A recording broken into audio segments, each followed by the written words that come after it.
Selection. काफी लोगों ने डरा रखा था सीट्स नहीं होते थर्ड राउंड में, तुम्हारा नहीं होगा, तुम लिख के ले लो ऐसा वैसा। बट लेकिन आप अगर इंटरव्यू दे रहे हो ना तो आपको कहीं ना कहीं पता लग जाता है कि अगर इतना अच्छा गैप लो तब तो होना ही होना है।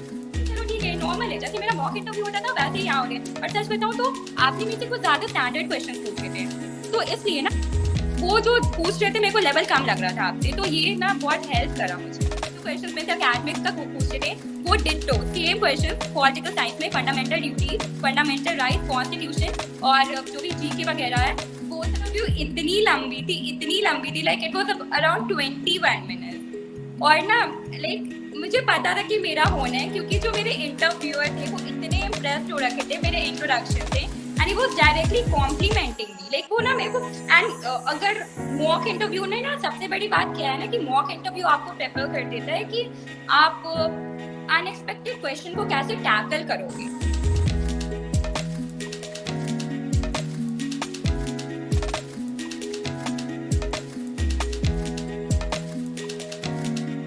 मेरी इंटरव्यू इतनी लंबी थी, like it was around 21 minutes. और ना लाइक मुझे पता था कि मेरा होना है, क्योंकि जो मेरे इंटरव्यूअर थे वो इतने इम्प्रेस्ड हो रखे थे मेरे इंट्रोडक्शन से, and he was directly complimenting me. Like वो ना मेरे को प्रेज कर रहे थे कि बहुत अच्छा बोल रही, जिससे ना मेरा कॉन्फिडेंस और बूस्ट होता गया।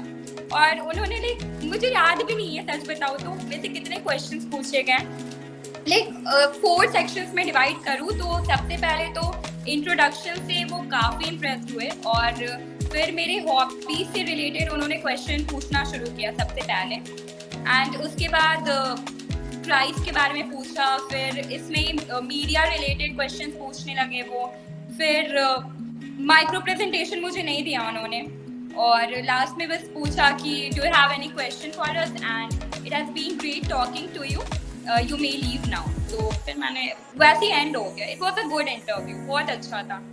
अच्छा, जैसे कि तुमने बोला कि तुमसे माइक्रो प्रेजेंटेशन नहीं पूछा, तो हाँ, तो ऐसा जो सबके साथ तो नहीं होता है ना? आई डोंट नो, लाइक बहुत लोगों से तो पूछा है उन्होंने, लाइक मेरे काफी फ्रेंड्स अप्लाई कर रखे थे तो उनसे तो पूछा गया, मेरे से नहीं पूछा गया। तो I was like little nervous कि क्या हो गया, मेरे से नहीं पूछा गया, और उन्होंने मेरे से डराया कि शायद वो सैटिस्फाइड नहीं हो रहे होंगे तेरे आंसर से, दैट्स व्हाई इतनी लंबी चली गई तेरी इंटरव्यू।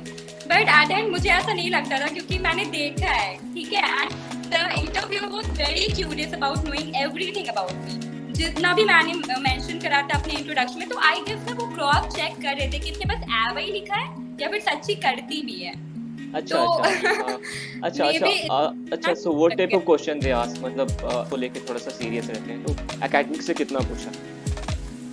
मुझे एकेडमिक से कोई क्वेश्चंस नहीं पूछे गए, और like I try to mention, ठीक है, I try to mention my subjects I am pursuing right now, but he straight away ignored me, ignored that answer of mine, and he began asking me media related question directly. Okay, so media related question, he asked me about my favorite journalist and the name of some famous international journalists, and ये सारे ना अगर कोई media student हो तो ये सब बहुत बेसिक है, ठीक है, उन्हें ये पता ही होता है। अगर आप प्रिपेयर कर रहे हो मीडिया के लिए तो ये सारी चीज़ आपको पता होती ही हैं, तो ये इजी था मेरे लिए। Then he was asking me about types of media. फिर जैसा मैंने अपने इंट्रोडक्शन में मेंशन करा था कि ऑनलाइन बिजनेस, ठीक है, तो उन्होंने पूछा कि सोशल मीडिया आपके बिजनेस को कैसे हेल्प कर रहा, ऐसे आता। और फिर कुछ डायरेक्ट क्वेश्चन था, ठीक है, एंड हाँ, they will try to trick you, they will try to counter question you, ये देखने के लिए कि आपको पता है आप क्या बोल रहे हो या फिर आप ही बोले जा रहे हो, और अपने पॉइंट ऑफ व्यू को आप कैसे प्रोटेक्ट कर रहे हो। So the basic thing you need to know ना कि you need to be confident, compose and calm at the same time, क्योंकि आप जितना काम रहोगे उतना ही लॉजिकल आंसर आप दे पाओगे ड्यूरिंग योर इंटरव्यू। तो ऐसे में हो जाता मैनेज। एंड अगर मॉक इंटरव्यू ने ना, सबसे बड़ी बात क्या है ना कि मॉक इंटरव्यू आपको प्रिपेयर कर देता है कि आप अनएक्सपेक्टेड क्वेश्चन को कैसे टैकल करोगे, ठीक है। और आप जितनी मॉक इंटरव्यूज आपने कराई थी मेरी, लाइक आपने पहले से तो बताया नहीं होता था ना कि हाँ आज मैं तुमसे ये पूछने वाला हूँ या कुछ ऐसा नहीं होता है। तो उसमें होता है ना कि आप स्ट्रक्चर्ड वे में आंसर कर पाओगे अपने जितने भी क्वेश्चन आपसे पूछे जाएंगे। तो वो बहुत अच्छी एक्सपीरियंस थी मेरे लिए, और मुझे ऐसा लगा कि mock interview has really helped me through out. और हाँ, आपकी भी हार्ड वर्क जाती है, अगर बस आप कुछ प्रिपेयर नहीं करे और अभी आप ट्राई कर रहे हो तो वो तो नहीं होगा ना, ऑब्वियस है थोड़ा। हाँ, जैसे कि तुमने बोला कि आपकी भी हार्ड वर्क होनी चाहिए हमारे मॉक सेशन के साथ साथ। तो ये बहुत बड़ी बात है। हाँ, चलो तो एक और मेहनत तो करनी पड़ती है। और कि कभी भी बोर्ड के टाइम अप्लाई मत करना क्लाइस में, बहुत ज्यादा हेक्टिक शेड्यूल हो जाता। टेस्ट करने आपको नींद नहीं आती है, आपके रिजल्ट नहीं आ रहे, आपको नींद नहीं आ रही है, भाई हुआ क्या। और वेट करने के अलावा ऑप्शंस नहीं रहते हैं, फिर उसमें एग्जाम का आपको प्रिपरेशन करना है, तो फोकस करने में ना थोड़ी डिफिकल्टीज होती हैं जनरली। तो अगर अप्लाई करने और सीरियस हो काफी क्लाइस को लेके, तो फर्स्ट या सेकेंड राउंड में कर लो, बोर्ड के टाइम मत करो। निकाला है बोर्ड्स के साथ, जैसे तुमने निकाला है, सबसे बड़ा एग्जांपल तो तुम हो। हाँ अरे वो अगर ऐसा प्रेशर है ना, अगर ऐसा प्रेशर है ना, तो आई लव दिस प्रेशर कि हाँ ऐसा प्रेशर करके मेरा क्राइस में भी हो जाए, बोर्ड्स में भी अच्छा नंबर आ जाए। सही बात है, आपको डबल मेहनत करनी पड़ जाती है। वरना थोड़ा हेक्टिक तो बहुत हो जाता है ना, आपको क्राइस का भी देखना होता है, बोलते पहले बोर्ड पे फोकस कर लें, बट नहीं, आप इतने एंग्जाइटी में रहते हो कि नहीं, आपको क्राइस पे फोकस करना है और साथ में आपको बोर्ड भी देखना है, तो वो थोड़ा है, बट ठीक है, हो जाता है। अच्छा गया था। हाँ, सेकेंड राउंड में बहुत कम स्टूडेंट का हुआ था, तो वो थोड़ा अच्छा नहीं गया था, बट जो थर्ड राउंड में बहुत सारे स्टूडेंट का हो रहा है अभी भी, तो देख के सुन के अच्छा लग रहा है। हाँ, मुझे भी काफी, मैंने भी ग्रुप में देखा, काफी बंदे लोग के भी हुए हैं, तो अच्छी हुई है ये थर्ड राउंड अच्छी। बताओ कि बोर्ड के साथ साथ तुमने क्राइस का मतलब प्रिपरेशन कैसे किया, क्योंकि ये बहुत मुश्किल है। ये बहुत मुश्किल है सीरियसली। देखो, टू बी ऑनेस्ट ना, इस बारी बोर्ड्स काफी लेट से हो रहे थे, स्कूल वालों ने ऑलरेडी 2 प्री बोर्ड लेके रखे थे, तो वो भी थोड़ी हेल्प की है, बट रिवीजन तो जरूरी होता ही है ना। तो थोड़े टाइम के लिए आप क्या करो ना, बोर्ड्स को साइड रख लो, क्योंकि स्टडी लीव बहुत मिलते हैं आपको, एनफ होते हैं, ठीक है। और आप थोड़ा प्राइस का देख लो, उसमें आप प्रिपेयर करो। और मैंने ना सबसे क्या किया अपने प्राइस के लिए कि मैंने यूट्यूब से ही प्रिपेयर करा था, ठीक है, जितना भी मुझे आइडिया लेना था, क्योंकि पहले तो आपको खुद से प्रिपेयर करना होता है ना, तभी आप मॉक के लिए जाते हो। तो मैंने आपकी वीडियोस देखे थे, पहले के भी वीडियोस डले हुए थे, तो मैंने वो सारे देखे और फिर मैंने प्रिपेयर करना शुरू करी, एंड देन आई डिसाइडेड कि अब मुझे मॉक लेना है। और वो बोर्ड के लिए बोर्ड वाज स्टार्टिंग फ्रॉम 6 में, and I had my first mock on I guess 25 April. तो उसके हिसाब से ना आप स्केड्यूल कर सकते हो अपना टाइम टेबल। और रही बात लाइक अभी तो मेरी एंट्रेंस थी बोर्ड्स के 1 दिन के बाद, तो उसमें मैं क्राइस के एंट्रेंस के लिए थोड़ा उसको साइड रख दी थी, बोर्ड्स के लिए पढ़ रही थी, बट फिर उसका जो 1 दिन का लीव मिला, आई प्रिपेयर्ड फॉर क्राइस्ट। एंड फिर सबसे अच्छी बात मेरे साथ ये हुई ना कि एंट्रेंस के 1 दिन के बाद ही मेरी इंटरव्यू थी, तो ना लाइक सब कुछ अलाइन था, मैं कर सकती थी। और इतनी मॉक ले रखी थी, लाइक 2, 3, 4, 5, तो आइडिया हो रखा था कि कैसे क्या करना है। तो और जिस दिन मेरी इंटरव्यू थी उस दिन भी मैंने मॉक लिया था सुबह को देखने के लिए कि चलो ठीक है क्या कर रही मैं क्या नहीं कर रही, क्योंकि उस दिन बहुत प्रेशर था, सच बताओ उस दिन बहुत प्रेशर था। बट जैसे इंटरव्यू शुरू हुई तब चला गया, क्योंकि अच्छा लगने लगा था लिटरली।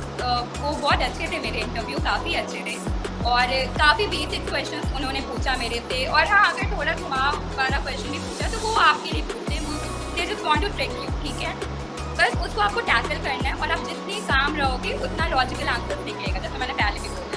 तो ऐसे ही हो जाता मैनेज तो करना ही पड़ता है। इसलिए मैंने कहा ना कि मेरी एक्सपीरियंस थोड़ी सी, हाँ ठीक है, मैं फ्रस्ट्रेट हो जाती थी, एग्जॉस्ट हो जाती थी, क्योंकि बोर्ड है, क्राइस्ट है, रेस्ट करने का टाइम नहीं मिलता था, ऐसा सच्ची होता था। तो इसलिए मुझे ऐसा लगता है कि राउंड 1 में ही कर लो, वो सेफ होता है आपके लिए, इतने लोड नहीं आते लेकिन अगर साथ आपकी हार्ड हो तो आप कर सकते हो, आराम से कर सकते हो। हाँ, तो गाइज आप लोग भी कर सकते हो। काफी लोगों को वेट लिस्ट करा गया है, ये क्या है यार, वेट लिस्ट जो न्यू आया, मतलब ये पहली बार उन्होंने कराया था वेट लिस्ट ना, तो ये बहुत वेयर्ड था ब्रो, ऐसा नहीं करना चाहिए। वेट लिस्ट का मतलब क्या होता है, मतलब इसमें क्या होता है? वो लोग ना बैंगलोर के लिए सेलेक्ट हो गए, बस है ना सीट्स नहीं बाकी होंगे, मुझे यही लगता है। और अभी मान लो देखो, सारे लोग तो पे नहीं करेंगे फीस, क्योंकि प्रायोरिटी डिफरेंट भी होती है काफी लोगों की, जैसे CU सेट सब बाकी है अभी, तो कुछ लोग उसके लिए वेट करेंगे। फिर ये भी हो सकता है कि 27 तक पे नहीं करेंगे, तो उसके बाद ना वो लोग बताएंगे कि क्या हुआ उन लोग का जो सेलेक्ट अभी हुए, कोई कैंपस मिलेगा उनको या नहीं, शायद ये हो सकता है। मतलब जो प्रोबेबिलिटी कितना लगता है मुझे? नहीं, मुझे नहीं लगता, क्योंकि देखो अभी राउंड 4 भी है, ठीक है, उसमें भी सेलेक्ट होंगे बच्चे, कम होंगे लेकिन होंगे, और फिर ये लोग बच जाएंगे लास्ट में। तो मुझे नहीं लगता, हाँ मिल जाएगा, दिल्ली NCR लवासा ये सब तो मिलता ही है, सबको मिलता है, वो मिल जाएंगे, but Bangalore campus I don't think so. ये भी हो सकता है यशवंतपुर कैंपस को अभी नया है काफी, तो काफी बच्चों को उसमें भी लिया गया है ना, वो भी सही है, बैंगलोर में तो सही है, लेकिन पॉलिटिकली पहली बात तो मुझे बहुत डर लगता था, ठीक है मैं कैसे करूंगी, और सही में मैं मॉक इंटरव्यू में भी काफी नर्वस होती थी, ऐसा बात नहीं है, कितने जगह मैं अटकती थी, क्या कुछ भी बोलने लगती थी, बट मेन इंटरव्यू में थैंक गॉड ऐसा कुछ नहीं हुआ। वही तो है ना।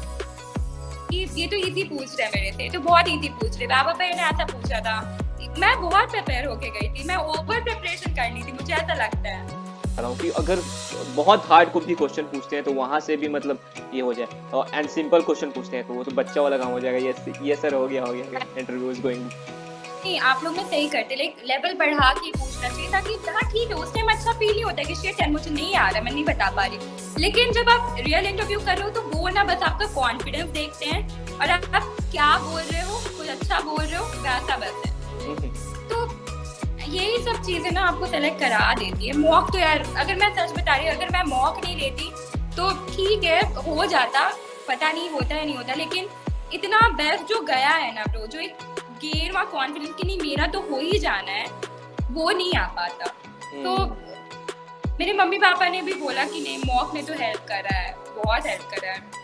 और जैसे मैं नहीं बता पाती थी कुछ क्वेश्चंस मैं नहीं बता पाई, फिर मैं उसको जाके प्रिपेयर करती थी उसके लिए कि ठीक है उसका देख लो, थोड़ा डिटेल में देख लो, तो उससे प्रिपरेशन बढ़ती गई, फिर अच्छा हो गया ना काफी। और हाँ वैसे आप जो क्वेश्चंस में से एकेडमिक्स का पूछते थे वो ditto same question political science में fundamental duties, fundamental rights, constitution और जो भी जीके वगैरह है वो सारे बीबीए एलएलबी वाले बच्चों से पूछा गया, फिर भी उसे नहीं बता पाया, लाइक वो भी तो ह्यूमैनिटीज स्टूडेंट ही थी, बट उसे बता नहीं पाया, तो क्या ही करें। ऐसा हो गया था ना कि मैं अपने इंटरव्यू के साथ इतनी कंफर्टेबल हो गई थी, जैसे आपसे मैं बात करी ना वैसे करने लगी थी, एक मोमेंट ऐसा आया था and he was also enjoying, ठीक है हम लोग लाइक ही वाज लाइक कि अब तुम पीजी में आओगे, यहाँ पे आ जाओगे तो you will have to cook your own food, तो कैसे मैनेज करोगे, तो ये स्टैंड अप पूछना शुरू कर दिया था मेरे से। हाँ ये तो बहुत रैंडम क्वेश्चन है, मतलब मैं इतनी खुश हो गई थी ना ड्यूरिंग माय इंटरव्यू कि एकदम चेहरे पे दिख रहा था, और सर भी ऐसा नहीं है कि मुझे कुछ डरा रहे थे, वैसा कुछ नहीं है, बाकी लोग ने बोला कि नहीं बहुत स्ट्रिक्ट इंटरव्यूअर थे।